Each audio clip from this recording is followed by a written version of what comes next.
Welcome to the Breaking News Bears podcast. I'm your host, Chris Capone, joined alongside my co-host, once again, Evan Davis. And as we reach near the middle of August, the standings across the MLB are starting to become more clear, with many races getting tighter, including in the NL West and in the NL wildcard as a whole. However, another race in the NL has gotten really close, and that's the Rookie of the Year race, where things have gotten a bit interesting between Paul Skenes and Jackson Merrill, where if you go 2 months ago, I think Paul Skenes had the clear-cut favorite for winning the Rookie of the Year, but Jackson Merrill has things a bit interesting. Now we'll talk about that first. Now, Evan, I want to get your thoughts on the Rookie of the Year race. Yeah, and to your point, and rightfully so, Paul Skenes was the absolute runaway favorite. The way that he opened up to begin his MLB career, I think the team as a whole, the Pirates won like his first eight starts. Now, he might not have gotten credited with the win, but he was always keeping his team in it. And you look at Jackson Merrill and just the way that he has taken over center field ever since Fernando Tatis Jr. went out with injury. I mean, Merrill has been absolutely unstoppable. And it pains me to say that a guy who has a WAR close to three, a 286 batting average, a 319 on base, a 476 slug, an OPS near 800. At the time of this recording, he's already hit another two-run RBI triple as the Padres are smoking the Pirates 8-0. And you just look at his impact on this lineup, the go ahead or game tying home runs in the eighth inning or later. It almost just feels like you're waiting for it to happen when Jackson Merrill steps up to the plate. And it's crazy to say, given the fact that he's only 21 years old. Yeah, that's one of the things about it where it's so shocking because he got drafted out of high school in 2021 and he's only 21 years old. Like he's still younger than Paul Skeens, who spent 4 years in college. Mm. Um, and if you look at his baseball savant, his outfielding numbers is also really elite. Now he's coming in playing center field every day, replacing Trent Grisham, who got traded in the offseason along with Juan Soto. And he's been better than Trent Grisham defensively and offensively. He's Hmm. really been a solid piece for them where, him getting called up to start the year, you thought there might have been, some growing pains, or maybe he wouldn't be sustaining this as long as he has been, but his numbers look really good. All of his numbers on Baseball Savant have him uh like besides his chase rate where he is chasing the ball 36% of the time out of the zone, and that is really bad, but and his walk he doesn't walk as often as he should, with only a 4% walk rate. But all of his other stats where when he puts the bat on ball, he gets good numbers out of everything. Yeah, and what's crazy is like they pushed him through the minor leagues, Jackson Merrill. He didn't even play AAA. The highest he played was AA, and then they're like, "All right, we'll bring you up to the majors." And myself included was just like, "Whoa, like this seems like a little crazy." Like usually we don't see guys go from AA to the major leagues and then instantly excel. And I don't know, people still say that Paul Skeens is the runaway favorite. I think that's just too much uh shade thrown at Jackson Merrill. I don't think that Paul Skeens is the runaway. I mean, obviously his numbers are insane still for a rookie, a 2.25 ERA, 32% K rate to a 5% walk rate. And then he's also a 6-2 record and opponent's expected batting average at sub 200. It's incredible what he's doing. I just think Jackson Merrill has closed the gap significantly. Yeah, I think you still can't, like, nobody can discredit what Skeens has done, obviously. And it's one of the things with the Rookie of the Year race where Paul Skeens has been so good. Like he's been one of the Mhm. top pitchers in MLB since being called up.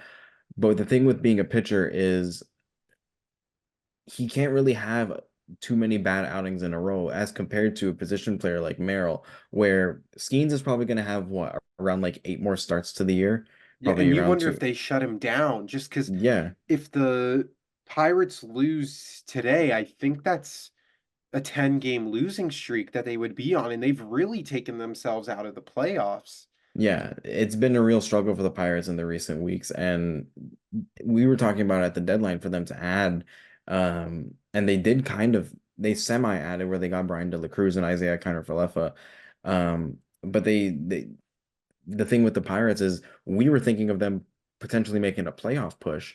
And I'm Hmm. sure the fans in Pittsburgh deserve a playoff push where they have such a beautiful ballpark, and the fans in Yeah. Pittsburgh are insanely dedicated and devoted to their team. Hmm. But it just seems like the Pirates have gone on that skid, and now you're right. They might end up shutting down Paul Skenes.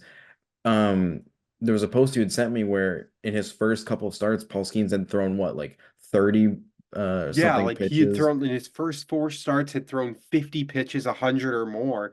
And that number has just slowly and slowly and slowly declined, where I don't even think he reached 100 in the game against the Dodgers. I know he got up to 99 a few times and 98, 97, but yeah, the hundreds aren't there. And I just think, and how you had mentioned to your point, and just a thought is like the Pirates are probably just like, dude, like you don't need to be throwing 100 every pitch. Like 97 fastball and then you throw an 85, 88 mile an hour splitter, like that's good enough. Yeah, that's one of the things where they might end up shutting Paul Skenes down for his last, like, let's say like three starts where they could say, you know what? We know you're going to be good, but we want to make sure you can stay good and healthy for a long time. And that might be what does it, where I'm sure Paul Skenes wants to pitch. I'm sure Paul Skenes wants to solidify his case for the Rookie of the Year. And I'm not sure if 20 starts will end up doing that. Um, Yeah, because if you look at it, yeah, they're going to be on a 10-game losing streak, and they've just really pushed themselves out of the wild card. They were once like the 3, 4 seed in that spot, and now they're even behind the Cubs. Like the Nationals are even only a game and a half behind them. So they're 7 games back of the Braves for the third spot. And even if they get in, like how much are they even going to have left? It just feels like they would have to empty the tank entirely. yeah, they really fell off a cliff. They're now last in the division. It seems like the hope that they once had is just dwindling, where unfortunately the Pirates are just they just ran out of gas. They used to be they seemed like one of those top teams that could end up pushing for a wild card spot. And Hmm. that's the way the baseball season rolls, where you could look good for 1 month and then you fall off and lose 10 in a row. Yeah, I didn't even realize it was that bad. And I was always just like, dude, if they get into the postseason, I mean, you had Skeens, but no, we still haven't heard from Jared Jones yet. And I just don't even know what's going on with him. Yeah, that's it, it just things are going bad right now for the Pirates. Yeah. Um, Moving on, we could talk about some wild card teams that things are going really good for them recently. The Arizona Diamondbacks and San Diego Padres have been absolute wagons recently, where they just can't seem to lose. And along with the Dodgers, all three of these teams have the one, two, and three best terms of record in baseball since the All-Star break with the Dodgers, Diamondbacks, and Padres. An interesting note is that these three teams combined are 26-4 over each of their last 10 games. They are destroying teams left and right. And to no fault, the Padres are now in a second series with the Pirates where they're about to pull off a sweep. And the Pirates also had lost two series to the Diamondbacks. And they got Yeah, swept by the Dodgers. yeah. It's been one of the things where, the Diamondbacks and Padres are really solidifying themselves at the top two wildcard spots, and they're Hmm. even vying for National League West supremacy at this point, where they're both only 3.5 games back. Yeah, it's crazy. And like you look at the Diamondbacks since the All-Star break, and I just want to pull up. It was a tweet that I just saw before we got on from Jeff Passan. So, obviously the Diamondbacks are most likely going to win today. They were up as of right now, they were up 5-1 against the Colorado Rockies. And Jeff Passan was saying, so Arizona will now be 20-5 since the All-Star break. And here's where they ranked prior to today's game in offensive numbers during that stretch. First in runs, first in batting average. As a team, they're almost batting 300. Like they're batting Yeah. 291 as a team, a 360 on base percentage, which is second, slugging 528, which is first, second in home runs, fourth fewest K rate, and they're walking at the sixth best team. I mean, it is just otherworldly, and they just blitzed the Philadelphia Phillies, putting up double digit runs in two of the three games. And the only game that they didn't put up double digit runs was when they lost 3-2. It is just insane. And I was just saying to my dad, like, man, like the Padres and Diamondbacks, like they just don't lose. And it's so annoying because the Dodgers they can't gain any ground. Like everyone's Yeah. talking about the Padres and the Diamondbacks, and no one's talking about the fact that the Dodgers are on a 5 game winning streak right now. Like that just seems to get overshadowed, and rightfully so. But my dad was just saying, and I'd love to get your thoughts on this. He was just like, dude, could you imagine being a Padres and Diamondbacks player right now where it's like we're 20-5 and we're 19-4 since the All-Star break, and we're still 3.5 games back of the division? Yeah, that's it's the NL West is an absolute like slaughterhouse in terms of those top three teams right now. You know that picture of the dragons where it's like Yeah. the two ferocious looking ones and there's the one with like the stupid face. Yeah. It's like like the Dodgers, Diamondbacks, and Padres are like those two fierce ones, I and then you just have the Rockies off to the side, and the Giants, I don't know where they are. They're just mid at this Yeah. point. But But even they're like 13-5 over their last 18 games. Like no yeah, one's losing in that division. well, there is someone losing. Yeah, except the Rockies, the odd man out. Yeah, but going back to the Diamondbacks and Padres, it's the Diamondbacks were only a game above 500 heading into the All-Star break, and they're 68 and 53 now. They've just been electric. Like the Diamondbacks It's have been so good since coming out of the All-Star break, and this is without Christian Walker as well, by the way. They had to trade for Josh Bell and that's like because you just found Christian Walker again. yeah, but that's one of the things. How does Josh Bell do it every year, by the way, where I don't know. he's seemingly always traded at the deadline I don't and know. ends up playing for a playoff team. I thought he was going to get traded last offseason because then you could have gotten a lot more for him. But you look at the Diamondbacks schedule down the stretch and it's like, I mean, you got some tough games. You got a 4 game set against the Dodgers coming up. Then you got the Red Sox for 3. You got Houston for 3, Texas for a couple, Milwaukee for a couple on 2 separate occasions. And then my God, they end the season on a 3 game series against the Padres. Is that not just going to be the most electric Yeah, series to end the like year? I'm just saying, I like at some point, all 3 of these teams are going to come back down to earth. Like at some point, these like the Dodgers, Padres, and Diamondbacks are eventually going to start losing games. I mean, the Dodgers have some series coming up. You know, they have one against the Orioles coming up. They have obviously the Diamondbacks. I'm not sure if they'll still be hot going into the end of August, but they still have the Diamondbacks. But if you look at the Dodgers schedule, they have some easy gaps in their schedule. They play the Marlins and the Rockies in back-to-back series, and then they end the series or end the season against the Rockies. They still play against the Angels in a 2 game set. They still play against Tampa right now, Hmm. near the end of August. They have some gaps in their schedule as compared to these other teams where I think the Dodgers can really separate themselves. And if they want to prove that, we spent all this money and yeah, we've had injuries, but we can really still separate ourselves, they have to win these series. Yeah, absolutely. And it's just like even the way that the Dodgers have taken down the Brewers, like people aren't even realizing that like the Yeah. Brewers are a good team.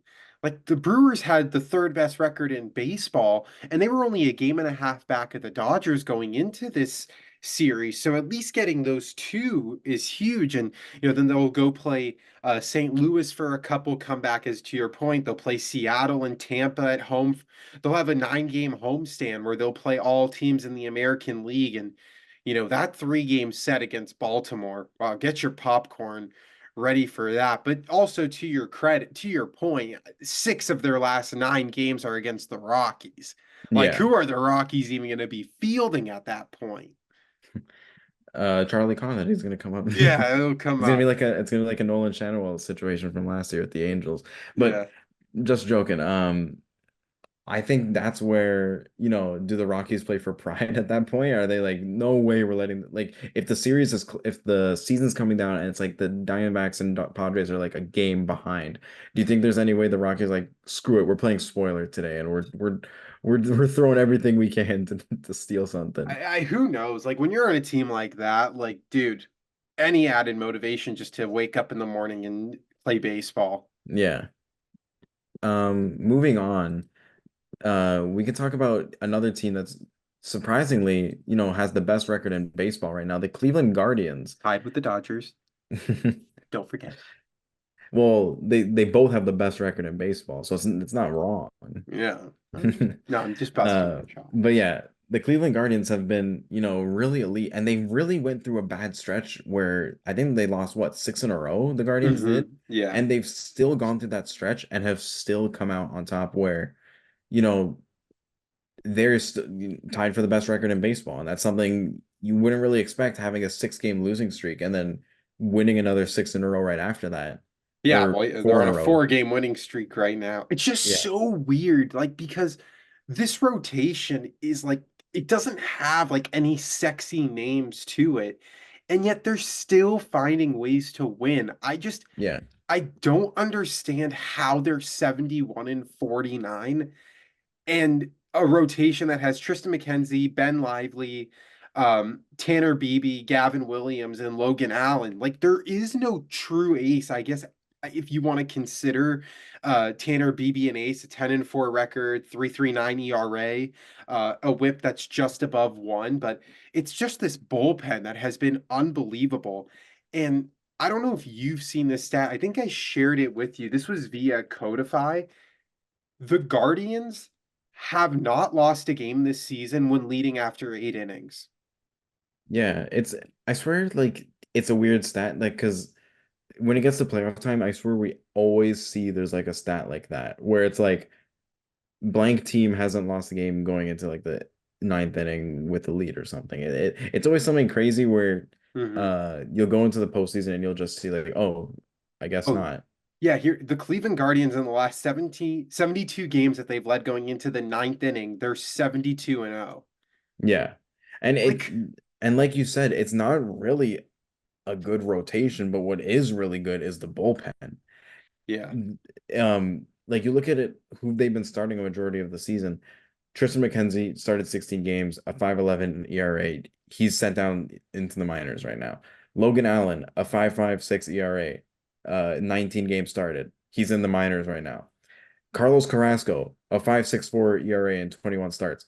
He's on the IL right now. And then It's they got really Alex Cobb. Like, they just traded for him. yeah, they just traded for Alex Cobb, and his first start, he gave up 4 runs and 4 and 2/3 with only one strikeout. Like, obviously, he's still gonna get back into it. He's come back from an injury. Hmm. They started Matthew Boyd yesterday, and he gave them 5 1/3 really good innings Hmm. against the Cubs.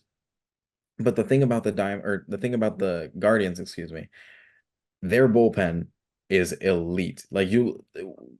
There's even talks about Emmanuel Clase being up there in Cy Young voting because of how And dominant he's been. does he, like, genuinely speaking, and like I was even taking to my dad about this, like, could Emmanuel Clase go down as like a top three closer of all time? Yeah. Like the way that his career's trajecting, because he's only 26 years old. And I know like Mariano Rivera, probably the GOAT. But and then you also have Eric Gagne up there who had the 60 consecutive saves. But Clase this year, he has a 3.4 WAR as a Yeah. closing pitcher. Like that is just insane.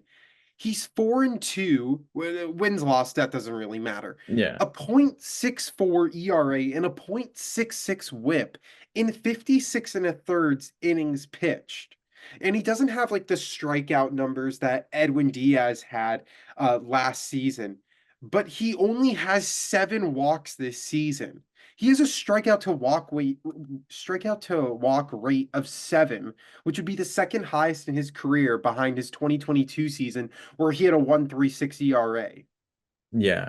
It's been insane for Class A. And when the Guardians were on that streak where they weren't really, winning game or yeah, that 6-game losing streak, uh Class A wasn't getting any saves, and Ryan Helsley actually took the lead for a little bit, but now they're both tied with 37 Hmm. saves. And when the Guardians were winning games, they were blowing teams out where they wouldn't need to put Class A in for a save situation. Hmm. Um, but he's just been so good. And it's really been something to like behold. He is a member of my fantasy team, so I do love seeing that. I the comments on like Yahoo Fantasy are crazy. It's just Class A closed, you win, and then Yeah. every time he comes in for the save. But Clase has just been so damn electric where this isn't even really his best season in terms of like strikeouts, as you previously mentioned. Like he's pitched 56 in a third inning. Uh like his 2022 season might be his best in terms of strikeouts, where 77 strikeouts and 72 and two-thirds innings. But I still think Clase is going to go down as, if he remains healthy, and he's still only 26 years old. Hmm. It's another crazy thing about it where he's only Yeah. 26 years old and he's led the league in saves, led the entire MLB in saves 3 years in a row currently.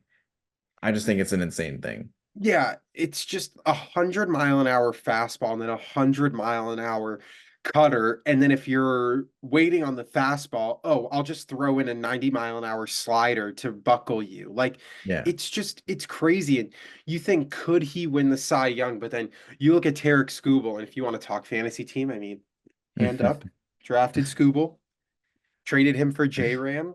Um, but you just look at Skubal, who could win the Triple Crown. Like in terms of pitching, he leads the MLB in wins. He leads the MLB in ERA. He's only one back of Dylan Cease for strikeouts. And he's a left-handed pitcher who's second in the MLB in whip. Like Scooble might lead the MLB in every single category. Like right now, I think it's his Cy Young to lose, just given the fact that he's 14-4, like 14 wins for the Tigers. The Yeah. Tigers, a The team Tigers. that like is mid, like they're just an average level team. But it's just, you look at what he's been able to do for this team, and over his last six starts, the team has only lost one game, and that was against the Royals, where he didn't have his best start of the year, but whatever. He was due for a bad start. Like that wasn't like kind of a what the heck happened, but he's gone six or more innings in each of, what is it, his last like 11 starts. Like the only time he hasn't gone less than 6 innings since the month of July, I'm sorry, since the calendar month of June, was when he went 4 innings against the Braves and got roughed up. So since the Yeah. month of June, he's only gone less than 6 innings once. Yeah. It's an insane thing to say that Class A, a reliever, is in the race with that guy. Like Like, it shouldn't even be close, but Clase has been so dominant where it's like, I don't know, because even like Felix Bautista was getting some looks at Cy Young yeah, votes before he last got year. injured last year.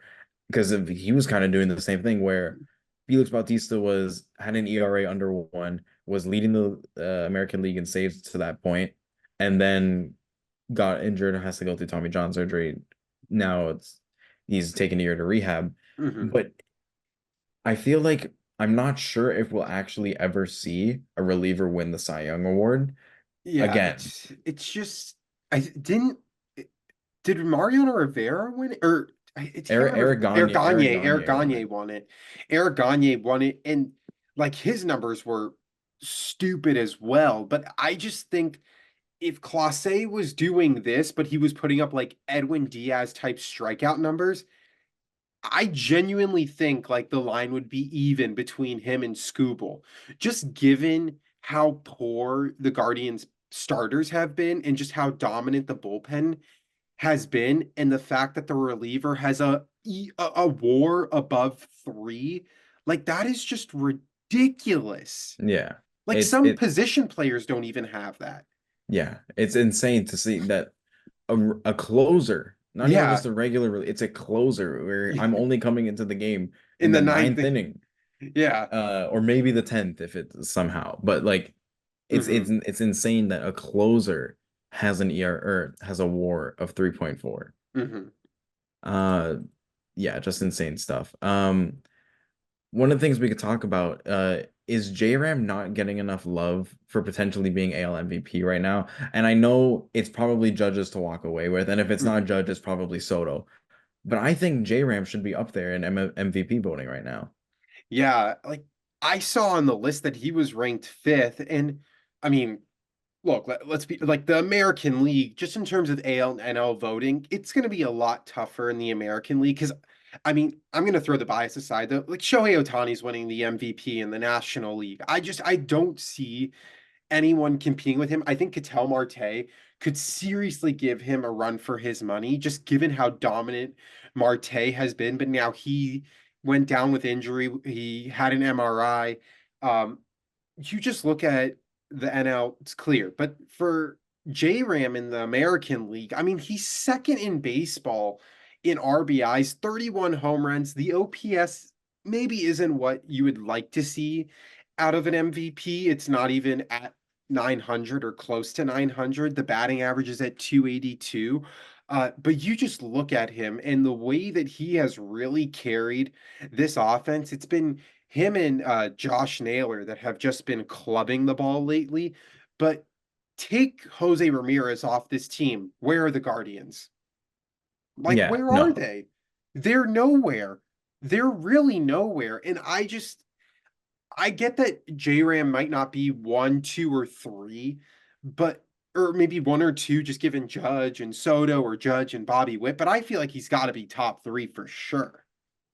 Yeah, and J-Ram's been one of those guys where he's been so consistent for his entire career, where Hmm. it's like he's constantly year in and year out, he's always up there with, in MVP voting. The highest he's finished is second. He's finished third two times, he's finished fourth, he's finished sixth, but he's never won it. Hmm. And I just don't know if I feel like one of his best chances would have been 2020, but I just don't think J-Ram is really going to be at that point now where I don't know if he'll get the respect enough to win it. He's especially with you see like Bobby Witt and Judge what they're doing, Yeah. and it's not really like baseball's not really like any of the other sports like basketball or NFL where the MVPs normally go to, your team success where that matters a lot more. Hmm. Um so I think that's one of those things where unfortunately J-Ram as he should be up there in the voting, I think he'll only finish around fifth because Gunnar Henderson, he's Yeah. still now even though Gunnar Henderson's been on a huge slump recently, I still think Hmm. he's going to end up finishing higher just because of how good his start to the season was. Yeah, that's fair. That's fair. I was just like, dang, like the disrespect for J-Ram, but it's just like that's how talented the American League is this year. Yeah, Could you like if imagine you if Otani was in this league? Like in the I mean, who would win the NL MVP? I feel like they would just say, could we, double it and pass it on? yeah, because it's just crazy to see that if if one of them was in the NL, I think if Bobby Witt was in the NL, I think he would win the MVP over Otani because of Yeah, what Bobby Witt's doing. yeah. I think he would have won MVP, but it's just gonna suck where, this is gonna probably be Bobby Witt's. I'm just gonna say it's probably gonna be his best year. Like I feel like it's hard to replicate this year in and year out. I feel like Yeah. this would be like the perfect year for him to have won it, Yeah. but I don't know if he'll ever get to that point again And not to where say, yeah, and not to say that he's like a bad player, but like, dude, he's batting like 350 he right has an now. OPS over 1,000, and like that's not really sustainable. Normally it'll be around the 900 range. I could see him being like a perennial 950, 940 OPS kind of guy. Over 1,000 is I don't think he's that kind of a talent. I mean, you look at his last Hitting uh 347 yeah, too. but Like, his last 30 games, a 433 batting average, a 478 on base percentage, and a 783 slug. And we know Bobby Witt Jr. is going to be a stud, and that contract is just going to age beautifully. He's only 24 years old. We're just probably thinking like he'll be a 300 hitter, but he's not going to hit 350 every year. yeah. And it's not like not trying to discredit him or anything. He's an insane talent. He had another home run today. I don't even know But how he hit that one. I'm yeah. glad you brought it up. I don't even know how he hit that home run. Yeah, but it's like if he was in the NL, he's the guaranteed MVP favorite right now. Yeah. But he's not. And Aaron Judge is doing Aaron Judge things where he gets like a million home runs. Hmm. So it's impossible to, have anyone above Judge right now. Like you look at Judge's numbers, leading the entire MLB in home runs, RBIs, walks. Yeah. on base percentage, slugging percentage, OPS, OPS plus, total bases, intentional walk. Like it's insane. Yeah. I've never seen a guy get intentionally walked 3 times with the bases empty. Yeah. Hey, the Blue Jays know how to do it. But yeah, it's one of those things where it's Aaron Judge's MVP to lose, and I don't think Yeah. he'll lose it. Yeah, I So that's what agree. sucks. One last thing we could talk about the Guardians. They made a trade for Lane Thomas, and he really has been kind of stinking it up for the Guardians since being traded to them. He's only batting 109 in 13 games with the team and striking out in 45% of his at bats. Do you think this is just a really bad slump, getting used to the new situation? Do you think the Guardians are eventually going to get the Lane Thomas that they traded for?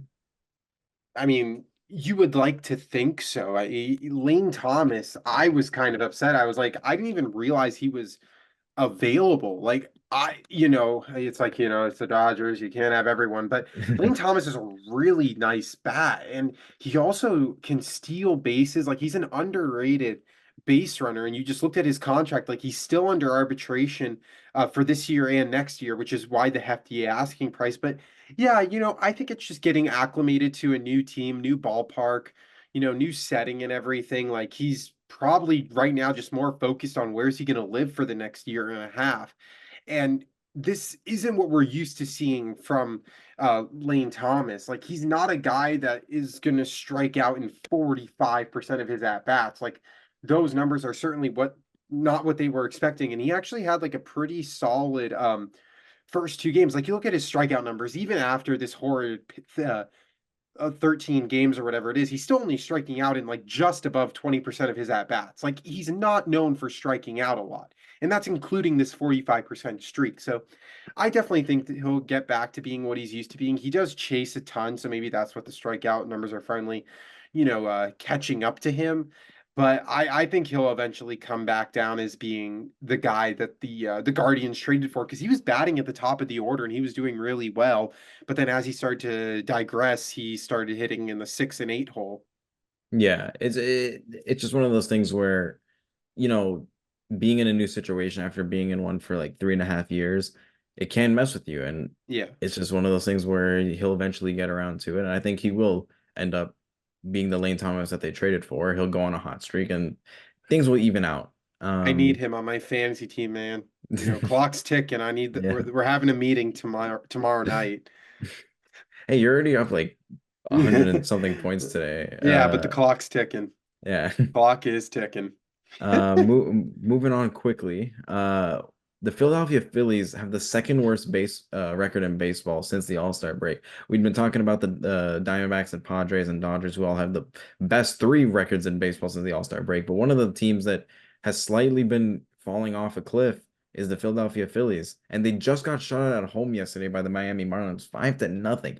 The Marlins are playing for pickles right now. They got nothing going on, and they still end up beating the Phillies 5-0. Now, how are you feeling like over like is it okay to overreact to this or what do you think? How am I feeling? How am I Mhm. feeling? They've Mhm. won 7 games since the All-Star break, and yet they're somehow lights out against the Dodgers. I don't understand it. They've only beaten the Dodgers in their last 2 series victories. It's very frustrating.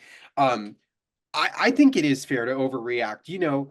At the beginning of the All-Star break, when they were like 3-9 or something like that, or 3-7 in their first 10 games, I was like, you know what? Every team goes through it. When the Yankees were lightning hot to begin the year, I said to my dad, it's only a matter of time before they come back down to earth.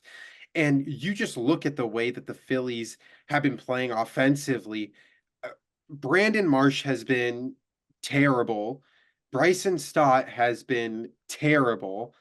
Trey Turner has just been way too like streaky. Like there has just been no model of consistency with Trey Turner. And that just really sucks because if you're the Phillies, it's like, well, who do we play? Kyle Schwarber, Bryce Harper, and Nick Castellanos have been their most consistent hitters throughout this entire season. I think that is fair to say. And I just think during this cold streak, they need to be your first 3 hitters. Like, as insane as it is to say, we usually see Trey Turner at the top of the order.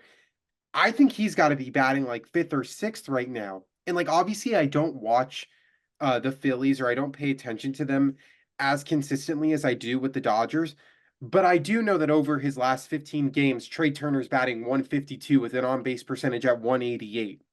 And this is a guy that's known for consistency and also a 182 slug. Like it's not like Shohei Ohtani who's batting, 190 over his last 15, but somehow has a 500 slug. I've never Yeah. seen that before. Please, someone explain that to me. But it's just like Trey Turner has just not been hitting the ball lately because a 182 slug just means you're only hitting singles and like the occasional double or home run. So this team's really got to figure it out offensively. I've been going on a rant. I apologize. To answer your question in its totality, I think it is fair to overreact because if it was not for the poor play of the Braves and the Mets, the Phillies, like realistically, should not be leading this division by 7.5 games. Yeah, I mean, you talked about it earlier. They got rocked by the Diamondbacks. The Diamondbacks at home were just demolishing the Oh yeah, Phillies. they've been outscored 31-6 during this 4 game losing streak. Yeah, it's been an insane dry spell for the Phillies where earlier in the year their offense was elite, where you had everybody clicking. And even for the last couple of weeks, they have been, you know, slightly coming down to earth. And it's not something you're supposed to normally see with a team like this. Losing 5-0 to the Marlins is disgraceful. Oh, Like, there's at no home. way, there's no way this team should be losing 5-0 to the Marlins. I know Taiwan Walker wasn't pitching good, but you're telling me you could only muster up together 4 hits against the Yeah. Marlins in the big 2024? You couldn't get you couldn't get any real traffic on the bases. You had one walk and four hits. Those were all your base runners Yeah. against the Marlins. They're not Yeah. playing for anything. It's one of the things where, you know, they did trade a lot for Carlos Estevez to be kind of a solidifying force in that bullpen, They but just haven't needed him. they haven't needed him. He's barely pitched. You They just have, haven't you just don't need him. they haven't been in any situations where they really need to use him for what they needed him, like high leverage arms. And, They it's one of the things where their bats have gone cold. and I think it is fair to say that the Phillies did give up a fortune for him. I think that is fair to say, just given the 2 pitchers that they gave up to acquire him. And, yeah, I mean, just losing 5-0 against Miami, my dad and I were just looking at each other and just shaking our heads like, what is going on? And Yeah. this schedule for them is not going to get any easier. You look at their next 9 games, 3 in Atlanta, who the Braves have been surprisingly good as of late. They've been hot and cold. Somehow they blew an 8-2 lead to the Rockies in Coors Field in the bottom of the 8th inning. I've never seen anything like it. Ruinous Schwellenbach win, but nonetheless, you got 3 against Atlanta at Atlanta, 3 in Kansas City, 3 versus Houston, then you play Atlanta again at home. Like, if the Braves somehow take 4 of those 6 games and the Phillies just finagle their way against the Astros and the Royals, like, could the Phillies be in a similar spot as the Dodgers right now where the division lead is catching up to them? Yeah, they do have a lot of series coming up against the Braves. They have 2 more series coming up against the Braves and 2 more series or 1 4 game or two more series against the Mets where they could end up surpassing. I wouldn't say it's out of the realm of possibility. I don't know, surpassing, just because the Braves also have a pretty tough schedule, but you can't tell me that Brian Snicker isn't giving extra motivation to be like, yo, if we win 3 of these games, like right now, the division lead is only 6 games. I thought Yeah. it was 7.5. It's only 6 games. So if, let's say, things stay pat, but then the Braves take 4 of the 6, now you're talking about a 2 game division lead. Yeah, it's slowly creeping up and we thought the Phillies were one of those guaranteed teams where it's like they they're fine, they'll be fine, but they've been slowly uh like falling apart recently. And it's one of the things where,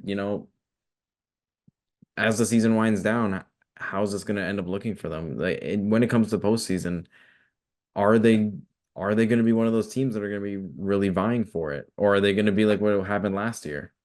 I don't know. They just seem, well, it's the Phillies, so like no matter what, you trust them in October, but you trusted them in October last year because the Braves were just so good, and the Phillies were good too. They just couldn't catch the Braves. Yeah. But this year they just seem a lot more vulnerable. Yeah. Just one of those weird things. I guess we can quickly go through some quick takes. The Trevor Rogers deal has been Oh, absolutely atrocious for the Baltimore Orioles. And in and his who? three games, he hasn't looked good at all. He has 7 Ks to 7 walks, Oh, uh, and oh, a 7.53 ERA and only 14 innings pitched across those 3 games. He has just been getting smacked left and right. And it's one of those things where we talked about it earlier on the pod where why did like this trade just never really made sense? And the 3 games that he's pitched, he played against like yesterday, it was against the Nationals. The game before that was against the Blue Jays, where he should have actually been tagged for more runs, but there were some errors where I yeah, think but he could have yeah. actually Like got tagged he, for 4 runs in that game. yeah. But and then he played a game against his for his debut game was against the Guardians, gave up 5 runs.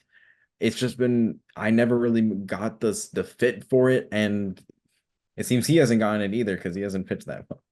Yeah, I mean, Stevie Wonder could have looked you in the eyes and said, "Hey, look, I don't see this working out for the Baltimore Orioles, especially given the fact that they gave up Connor Norby and Kyle Stowers. They gave Yeah, up their number 5 prospect and one of the best young outfielders maybe to come in Kyle Stowers. I figured like if that was a trade package that was on the table for the Orioles, how do you not walk away with Jack Flaherty, who, I mean, knock on wood, has looked superb in his first 2 starts with the Dodgers? He's only surrendered, what was it? I mean, he got kind of rocked in the Pirates game, but he still had 10 punch outs. Um, you just look at Trevor Rogers and it's like, my God, now you have to worry about him next year too. Like, yeah, it's just like, what are the Orioles even going to do with him? Like, that's why I didn't understand it because it's like, my God, like the Marlins were probably thankful that they don't have to worry about this anymore.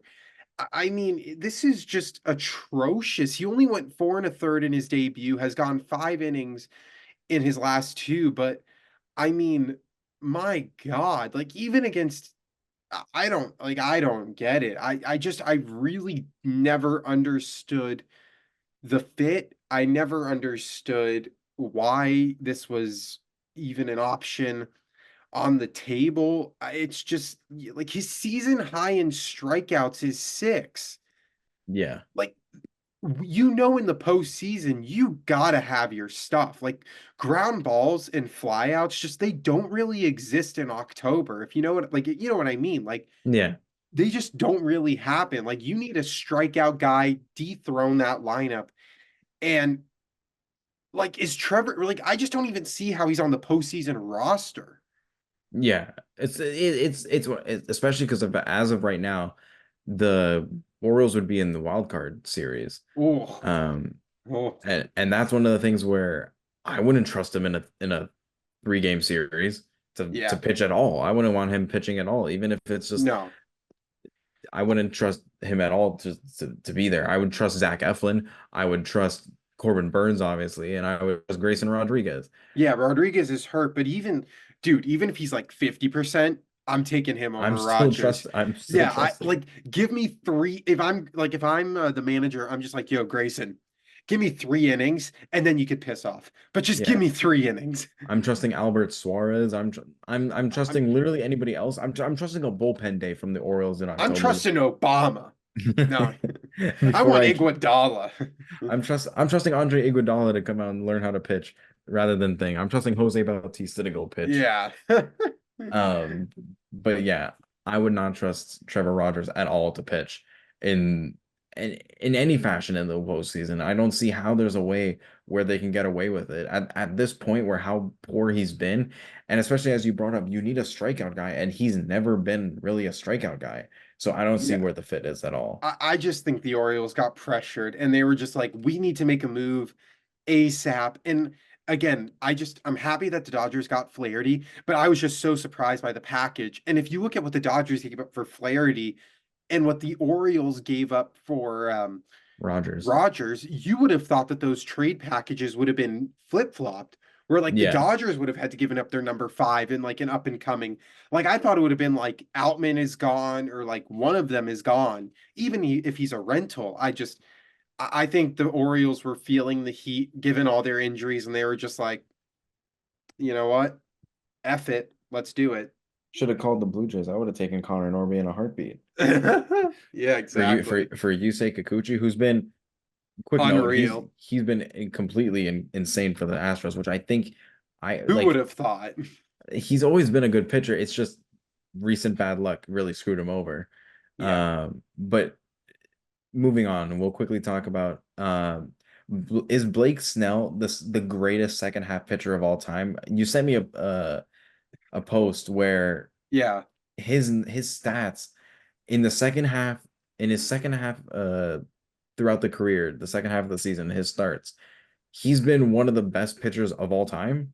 And It's it's it's crazy. it's an insane thing to see where he always starts a season slow, and then as the season moves on, he seems to get more into a rhythm, and he's just unhittable. And that's what got him two Cy Youngs pretty much, where his Yeah. second half starts have propelled him into, you know, that conversation. Yeah, so this is like per baseball reference. So first half in Blake Snell's career, he's 28 and 39 with an ERA at 4.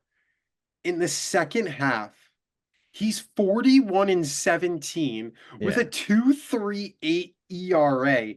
It is just like It's what? it's two pitchers. It's a tale of two pitchers. And then you look at over his last 7 starts, opponents are batting .96 against him, or .096, I'm sorry, .096 against him, which is the fifth best across like in MLB history. I think he's only trailing, I think so, like I know it was like Shohei Ohtani was number one. And then like you had like Carlos Santana, if you know, throwback to him. But this is just otherworldly from Blake Snell. And you looked at it and I was like, why didn't the Giants trade him? Because he's gonna opt out. Like he's gonna opt out of his contract. He Yeah. had like 17 opt-outs in there. There's no need for him to stay.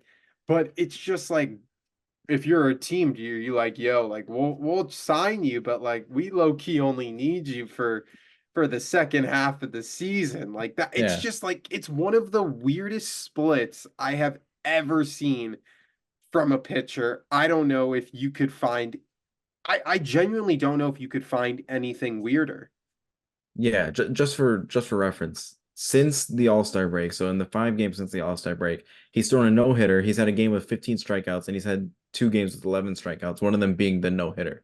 Yeah, He has so oh yeah, sorry, I apologize. I didn't mean to interrupt no, you. he's been an insane uh he's been insane in the second half, and it's something Oh my so God. crazy. So in 120 plate appearances, like that opponents have had against Blake Snell in the second half, he's given up a total of 12 hits. Yeah, He's like given up a total of 12 hits. Opponents have a 192 slug and a 384 OPS. yeah. He Com- he's been insane. It's crazy. It's crazy. I mean, he'll get a bag. Like we'll just have to redo this again. Yeah. And Scott Boris is gonna make him wait another like 3 months before he gets signed. Yeah, another 3 years. Yeah. But I think that's one of the things where more teams should have been looking to trade for him at the deadline, seeing as he pretty much only is a rental. Hmm. I thought more teams would look at it and say, like the Orioles, I just don't think the offers were even there. I don't even know if they were there.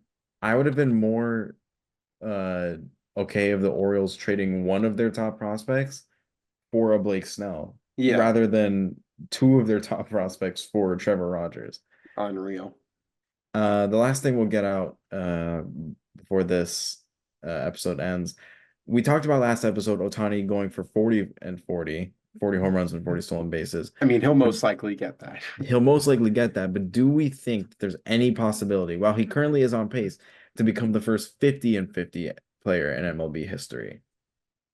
Dude, I've been thinking about it and I was just like, so he needs 13 home runs and I think 17 stolen bases, if I'm not mistaken. He's just unfortunately not swinging the bat unless it's a home run lately, so he hasn't been able to be put into a spot where he could steal a bag. But you just look at it like I genuinely think he can get there. Like there's like 40 something games left, like 45 games left in the regular season. He needs 13 home runs. Uh like that's not it's gonna be difficult, don't get me wrong. It helps that he's hit home runs in back-to-back games. Um why not? Like why not just say that he could go for it? I absolutely think he'll be all over it trying to get it. Yeah, I think the hardest part is going to actually be the stolen bases. I think that's going to be the hardest part Well, yeah, for he him. can't hit right now. Yeah, unless it's a home run. Yeah. Uh, but I think that's going to be the hardest part to get the stolen bases and Hmm. end with 50 there. I think that's going to be the hardest thing. I think he most definitely, I think he could hit 50 home runs, but I don't Hmm. know if he could hit the 50 stolen bases. That's the hardest part. Yeah, I don't know about that. That's the only thing where I'm like, dude, like I genuinely I don't know. Yeah. But I think that'll just about do it for this episode of the Breaking News Bears podcast. I once again want to thank my co-host Evan Davis for his takes, and I once again want to thank you guys, the listeners. Uh, we'll be back next week with another episode of Breaking News Bears. Thank you for listening.